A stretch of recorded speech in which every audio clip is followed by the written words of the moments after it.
ఓం నమో భగవతే శ్రీరమణాయ. 7వ ప్రకరణము జీవకారుణ్యము. శ్రీ రమణ మహర్షి గారికి జంతువులు పక్షులపై ఉన్న అపారమైన ప్రేమ గురించి వింటున్నామండి. ఇందులోని 3వ ఘట్టం పిచ్చుకలు. 25. ఒకరోజు సాయంత్రం 4 గంటలకు హఠాత్తుగా భగవాన్ ఏదో తీవ్ర దృష్టితో రాస్తున్నారు. ఉన్నట్టుండి ఉత్తరం వైపు కిటికీ గుండా బయటకు చూశారు. వెంటనే వ్రాత ఆపి హాలుపై కప్పు పరీక్షగా చూశారు. అలా చూస్తూ ఎదురుగా ఉన్న భక్తులతో మెల్లగా పైకప్పులో పిచ్చుకగూడు ఉండాలి, కనబడడం లేదు, ఏమైనట్లు?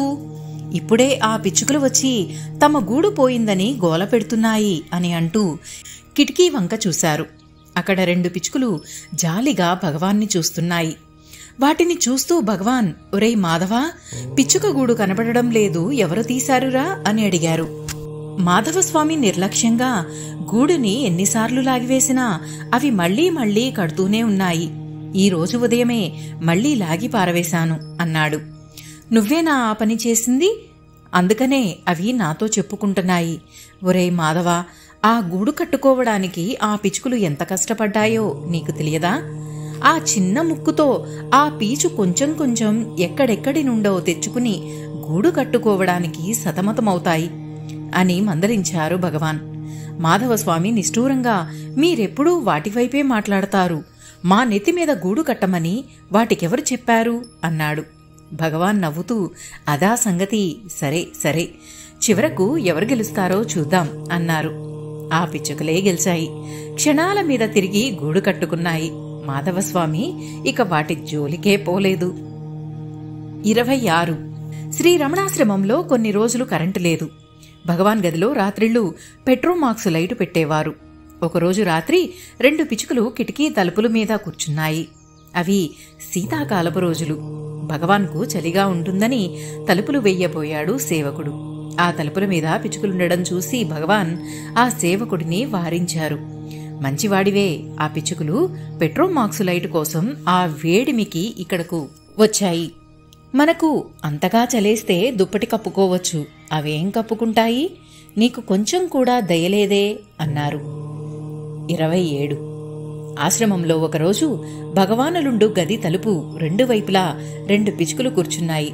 భగవాన్ వాటిని భక్తులకు చూపుతూ, వారెవరో సిద్ధపురుషులు, మనకు దర్శనమియ్యడానికి వచ్చారు అన్నారు. పిచ్చుకలు భక్తుల మాదిరే భగవాన్ గదిలోకి వస్తుండేవి. వాటికి వేసిన బియ్యపు నూకలు నిర్భయంగా తినివెళ్లేవి. ఉడతలు. 28. ఉడతలు స్వేచ్ఛగా భగవాన్ దగ్గరకు వచ్చి ఆడుకునేవి. అది చూసి భగవాన్, ఈ ముసలివాడు మంచివాడు, ఏం భయం లేదు అని వాటికి తోచింది కాబోలు అనేవారు. భగవాన్ పప్పులు, తినుబండారాలు వాటి నోటికి అందించి తినిపించేవారు. ఒకనాడు భగవాన్ ఏదో చదువుతూ ఒక ఉడతకు తినుబండారాలు ఆలస్యంగా పెట్టారు. అది కోపంతో భగవాన్ వేలు కొరికింది. అందుకు శిక్షగా భగవాన్ దానికి చేతితో పెట్టక కిటికీలోనో సోఫా మీదో పోసేవారు. ఆ ఉడత అవి తినక వారి పాదాల మీద, భుజాల మీద ఎగిరి అల్లరి చేసేది.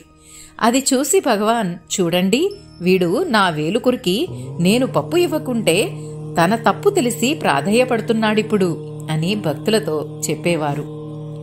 అది అట్లా నిరాహార దీక్ష పడితే చివరకు కరుణామయుడైన భగవానే ఆ ఉడతకు ఓడిపోయినట్లుగా మళ్లీ తన చేత్తో పప్పులు పెట్టి తినిపించారు. 29. ఉడతలు మామూలుగా నిలకడగా ఉండక చెంగు చెంగున గంతులేస్తూ ఉంటాయి. అటువంటి ఉడతలు భగవానుల దగ్గర ఒళ్ళోనో తొడమీదో నిలకడగా ఉండడం, శ్రీవారు వాటిని నిమురుతూ ఉండడం చాలా ఆశ్చర్యకరమైన విషయం. ఒకనాడు ఒక ఉడత శ్రీవారి తొడమీద ఉండగా ఫోటో కూడా తీశారు. 30. 1946 ఒకరోజు పొద్దున్నే ఉడతలు జీడిపప్పు కోసం భగవాన్ సోఫా మీదకు వచ్చాయి. జీడిపప్పు అయిపోవడం వల్ల భగవాన్ వేరుశనగ పప్పు ఇచ్చారు. అవి తినక మారం చేయసాగాయి. లేదురా బాబూ, ఏం చేసేది అని లాలిస్తూ చెప్పారు భగవాన్. అవి ఊరుకోక కాళ్లా వేళ్లా పడుతున్నాయి. ఇక లాభం లేదని చెప్పి భగవాన్ కృష్ణస్వామితో సామాను గదిలో ఏమైనా ఉన్నాయేమో అడిగి రమ్మన్నారు. ఇవాళ పాయసం చేస్తున్నారు, దానిలోకి సరిపడేంత ఉన్నాయట. అయ్యి కొంచెమే ఇచ్చారు అన్నాడు కృష్ణస్వామి. భగవాన్ చిరాకుతో సరిసరి పాయసంలో జీడిపప్పు లేకపోతే రుచి ఉండదు కాబోలు. పాపం వీటికి ఇవి సయించక మారాం చేస్తుంటే ఇవ్వక పాయసంలో వేస్తారుట. పాయసంలో జీడిపప్పు లేకుంటే ఎవరు ఏడుస్తారో పాపం. ఆ బిడ్డలు చూడండి ఎట్లా అల్లాడుతున్నారో అన్నారు. అంతటితో పాయసంలో వేయవలసిన పప్పు ఉడతల పొట్టలోనూ డబ్బాలోనూ వచ్చి పడింది. ఆ సాయంత్రం పట్నం నుంచి వస్తూ భక్తుడు డాక్టరు అనంత నారాయణరావు 2 వీసల జీడిపప్పు తెచ్చి ఉడతల కోసమని భగవానుకు సమర్పించాడు. భగవాన్ చిరునవ్వుతో కృష్ణస్వామిని చూసి, అదిగో చూడు, వాటికి కావలసినవి అవే సంపాదించుకున్నాయి. మిమ్మల్ని అడగవలసిన పనిలేదు. ఇవి వాటి సొమ్ము, అంతా జాగ్రత్త పెట్టండి. సామాను గదిలో మాత్రం ఇవ్వకండి అన్నారు. 31. ఒకనాడు కొన్ని ఉడతలు భగవాన్ కూర్చునే సోఫాకు సరిగా హాలుపై కప్పులో గూడు కట్టాలని మొదలుపెట్టాయి. ఉడతలు తాళ్లు కొబ్బరినారా తెచ్చి దూలంలో దోపడం, గాలికి అవి అందరిమీద రాలడం జరుగుతోంది. భక్తులందరూ కోపంతో వాటిని గూడు కట్టనీయగా తరిమేస్తున్నారు.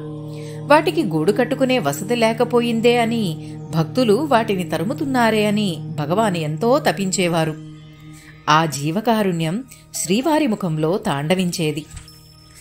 తేళ్లు. 32. వీటి గురించి ఒక భక్తుని మాటల్లో.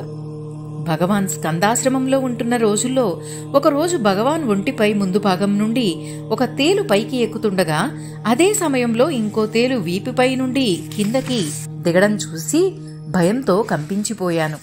ఆ తేళ్లు శ్రీవారి శరీరం మీద పాకి వెళ్లిపోయాయి. అవి వెళ్లిపోయిన తరువాత భగవాన్ నాతో ఇలా అన్నారు, అవి నేల మీదో గోడ మీదో లేదా చెట్ల మీదో పాకుతున్నట్లు మీ మీద పాకుతాయి. అవి వాటి మీద కుడుతూ పాకుతాయా? కాని మీరు వాటికి భయపడి ఏదో చేస్తారు, అవి మీకు భయపడి తిరిగి ఏదో చేస్తాయి. అలా విషకీటకాలైన తేళ్లకు కూడా హాని కలగనిచ్చేవారు కాదు భగవాన్. పాములు. 33. స్వామి స్కందాశ్రమంలో ఉండే రోజులు ఒక సర్పం అనేక పర్యాయాలు ప్రీతితో అందరి మధ్య స్వామి ఉన్నప్పుడే దర్శనార్థం వచ్చేది. ఆశ్రమంలో 2 నెమళ్లున్నను అవి సర్పాన్ని బాధించలేదు. అవి నృత్యం చేస్తున్నప్పుడు ఆ పాము అక్కడ ఉంటే అది కూడా పడగ విప్పి ఆడేదని స్వామి భక్తులకు చెప్పేవారు. స్కందాశ్రమంలోనే ఇంకో సంఘటన భగవాన్ తల్లి అలగమ్మ మాటలలో. శ్రీ రమణుల దేహంపై పాములు యథేచ్ఛగా తిరిగేవి, పడగలు విప్పి ఆడేవి, కంఠానికి చుట్టుకునేవి. నేను భయంతో ఉణికిపోయేదాన్ని. భగవాన్ మాత్రం నిశ్చలంగా ఉండేవారు. అంతేకాక వాటిని లాలిస్తూ అమ్మ జడుసుకుంటోంది, మెల్లగా పొండి అనేవారు. అవి ఆడి ఆడి మెల్లగా దిగి కొండల్లో అదృశ్యమయ్యేవి. ఆమె భగవాన్ సమక్షంలోనే అనేక మార్లు భక్తులకు ఆ సంఘటనలు చెప్పేది. 1949 మే 4వ తేదీన పాతాళలింగ భవనం దేవాలయం తెరవడానికి జరిగే ఉత్సవానికి వచ్చే జనం ఆశ్రమానికి వస్తారని, అందువల్ల స్థలం చాలదని భావించారు. అందువల్ల జూబ్లీ హాలులో భగవాన్ సోఫాకు కుడిపక్క ఉన్న స్థలంలో ఒక పాకనానుకుని పందిరి వేశారు. అది వేద పారాయణకు, స్త్రీలు కూర్చునేందుకు వీలుగా ఉండేటట్లు చేశాడు కృష్ణస్వామి. కొత్త పందిరి పక్కనంతా క్రోటన్లు పెట్టి వట్టివేళ్ల తడికలు కట్టి నీళ్లు చల్లుతూ ఉండడం వల్ల అదంతా చల్లగా ఉంది. ఒక మధ్యాహ్నం వేళ సూరినాగమ్మగారు అక్కడికి వెళ్లారు. భగవాను ఒంటరిగా కూర్చున్నారు.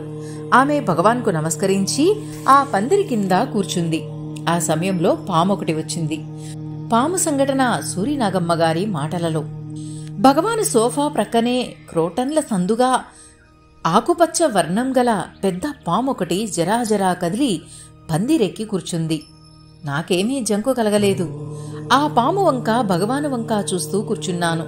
భగవాన్ నా భావం గ్రహించి చిరునవ్వుతో ఇక్కడ చల్లగా ఉందని వచ్చారు వారు అన్నారు. ఎంతసేపయిందో అన్నాను. నేను మధ్యాహ్నం భోజనానంతరం బయటికి వెళ్లి రాగానే వారు వచ్చారు. ఆ పందిరి మీద ఆ కోటన్ మొక్కల మధ్య తిరుగుతూ ఇక్కడే ఉన్నారు అన్నారు భగవాన్. అట్లాగా అన్నాను. 3 రోజులుగా ఇట్లాగే వచ్చి 2:30 కాగానే వెళ్లిపోతున్నారు అన్నారు భగవాన్. వారే పుణ్యాత్ములో. భగవాన్ను ఏకాంతంగా సేవించే నిమిత్తం ఆ రూపంతో వచ్చి ఉంటారు అన్నాను. నేను ఈ మాట అనగానే కృష్ణస్వామి వచ్చి, ఏమోనమ్మా, నిత్యం వస్తోంది, భగవాను తరమరాదంటారు అన్నాడు. వస్తే మనలను ఏం చేస్తారయ్యా అన్నారు భగవాన్. మనలను ఏమీ చేయలేదు, 10 మంది వచ్చిపోయే చోటాయే, ఉపద్రవం కాదా అన్నాడు కృష్ణస్వామి. 2:30కు పోతున్నారుగా అన్నారు భగవాన్. ఇప్పుడంటే సరే, సందడి రోజుల్లో ఎప్పుడంటే అప్పుడు జనం వస్తారు అన్నారు కృష్ణస్వామి. ఓహో, అదా నీ సందేహం అంటూ ఆ పాము వైపు, నా వైపు చూశారు భగవాన్. నేను అట్లాగే ఆ పాము వంక, భగవాన్ వంక చూస్తూ, వారు భగవాన్ సేవకై వచ్చి ఉంటారు, కానీ ఈ చొక్కాతో వస్తే జనసామాన్యం వల్ల వారికి, వారి వల్ల జనసామాన్యానికి అలజడిగా ఉంటుందేమో అన్నాను. అది సరి అంటూ క్షణమాత్రం అచంచలమైన అనుగ్రహ దృష్టితో ఆ పాము వంక చూశారు భగవాన్. అంతవరకు మా మాటలన్నీ వింటూ కదలక నిలిచిన ఆ పాము శ్రీహరి అనుగ్రహ దృష్టిలో ఏ ఆశయాన్ని గుర్తించిందో కాని జరజరా పందిరిదిగి పూదోటలో దూరి అదృశ్యమైంది. అంతే, మరి మా దృష్టికి ఆ పాము గోచరించలేదు. ఆ పామును గురించి భగవాన్ కృష్ణస్వామితో అంత శాంతంగా మాట్లాడుట శ్రీవారి భక్తుల ఎడగల ప్రేమ వెల్లడవుతోంది. ఆ సంఘటనను ప్రత్యక్షంగా వీక్షించి ఆ సంభాషణలో పాల్గొన్న శ్రీమతి సూరినాగమ్మ గారిదెంత సుకృతమో కదా. చీమలు 34. 1944లో ఒక పండుగ రోజు ఆశ్రమంలో సేవ చేస్తున్న ఒక ముసలమ్మ హాలుకు ఎదురుగా ఉన్న గడపల కింద ఉన్న నేల మీద ముగ్గులు వేస్తోంది. అది శ్రీవారి కంటపడింది. పాటీ అని భగవాన్ పిలువగా ఎంతో సంతోషంగా భగవాన్ దగ్గరకు వచ్చిందామె. ఇదిగో పాటీ అనగా, అవ్వా, ఎంతో శ్రమపడి ముగ్గులు పెడుతున్నావు గాని ఇది బియ్యపు పిండేనా అన్నారు భగవాన్. కాదు, రాతి ముగ్గే అందా అవ్వ. అయ్యో, చీమలకైనా ఉపయోగం ఉండదే, ముగ్గులు పెట్టడం అంటే చీమలకు ఆహారం వేయడం అన్నమాట. ఆ ధర్మం విడిచిపెట్టి అచ్చంగా రాతి ముగ్గే పెడితే చీమలు ఆ పక్కకే రావు, ఒకవేళ వచ్చినా ఆ ఘాటుకు చచ్చిపోతాయి కూడా. ఎందుకది, కొంచెమైనా బియ్యపు పిండి చేర్చుకోండి అని సెలవిచ్చారు భగవాన్. ఆ మాటలు విన్న వారొకరందుకుని, ధనుర్మాసంలో ముగ్గులు అధికంగా పెట్టడం చీమలకు ఆహారం వేయడం కోసమేనా అన్నారు. కాకపోతే మరేమిటి, కొత్త ధాన్యం వచ్చిన సంబరంతో రంగవల్లులు తీర్చి చీమలకు ఆహారం వేస్తారన్నమాట. పెద్దలు నిర్ణయించిన ఆచారాలన్నీ జీవకారుణ్యంతో కూడినవే. ఇప్పుడవి పాటించేదెవరు, అలంకారానికి ఏదో చేస్తారంతే అన్నారు భగవాన్. అలా భగవాన్ చూపిన కరుణావృష్టిలో తడిసి తరించిన ఆ మూగజీవుల భాగ్యాన్ని మాటలతో వర్ణించతరమా? 7వ ప్రకరణము సమాప్తము. ఓం నమో భగవతే శ్రీరమణాయ. నమస్తే అండి. రమణ మహర్షి గారికి జీవులపై ఉన్న అపారమైన ప్రేమను ఈ రోజుతో కలిపి 3 ఎపిసోడ్లో మనం చెప్పుకున్నాము. ఇంతటితో 7వ ప్రకరణము జీవకారుణ్యము సమాప్తమైందండి. తర్వాత 8వ ప్రకరణంకి వెళ్దాం రేపు. ఈ వీడియో కనుక మీకు నచ్చినట్లయితే ప్లీజ్ లైక్ చేయండి, షేర్ చేయండి, సబ్స్క్రైబ్ చేయని వారు సబ్స్క్రైబ్ చేయండి. థ్యాంక్ యూ అండి. మీ సరిత. ఓం నమో భగవతే శ్రీరమణాయ.